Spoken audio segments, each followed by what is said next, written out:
విశాఖలో రేపటి ప్రధాని పర్యటనకు అన్ని ఏర్పాట్లు పూర్తి చేశామన్నారు హోంమంత్రి అనిత. బహిరంగ సభ ఏర్పాట్లను పరిశీలించారు.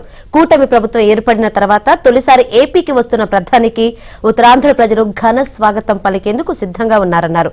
వేల కోట్ల విలువైన అభివృద్ది పనులను ప్రధాని ప్రారంభిస్తారని హోంమంత్రి అనిత తెలిపారు. ఏదైతే ఆంధ్రప్రదేశ్ రాష్ట్రానికి ఎన్నికల్లో గెలిచిన తర్వాత ఆంధ్రప్రదేశ్ ప్రజలు నీరాజనం పలికి 164 సీట్లు ఎన్డీఏకి ఇచ్చిన తర్వాత మొట్టమొదటిసారిగా విశాఖపట్నానికి రావటం, ఆంధ్రప్రదేశ్ రాష్ట్రానికి దట్టు విశాఖపట్నానికి రావటం, విశాఖపట్నం నుంచి కొన్ని లక్షల కోట్ల రూపాయలకు సంబంధించిన ప్రాజెక్టులకి శంకుస్థాపనలు చేయటం, ఇదంతా కూడా ప్రధానమంత్రి గారు ఆంధ్రప్రదేశ్ రాష్ట్రానికి ఇస్తున్న బహుమతిగా మేము భావించాలి. దానికి కృతజ్ఞత చెప్పడానికి ఈరోజు అభిమానంతో కొన్ని లక్షల మంది ఈరోజు నరేంద్ర మోడీ గారికి చూడటానికి, నరేంద్ర మోడీ గారిని ఆశీర్వదించడానికి వస్తారని చెప్పేసి మాకు అన్ని విశ్వసనీయ వర్గాల ద్వారా మా అందరికీ తెలిసింది. దానికి సంబంధించి ఈరోజు అన్ని ఏర్పాట్లు కూడా మేము పూర్తి చేసుకున్నాం. భద్రతా పరంగా కూడా ఎక్కడ ఇబ్బంది రాకుండా చూసుకునే బాధ్యత కూడా డిపార్ట్మెంట్ వాళ్ళు కూడా అందరూ కూడా చూసుకున్నారు.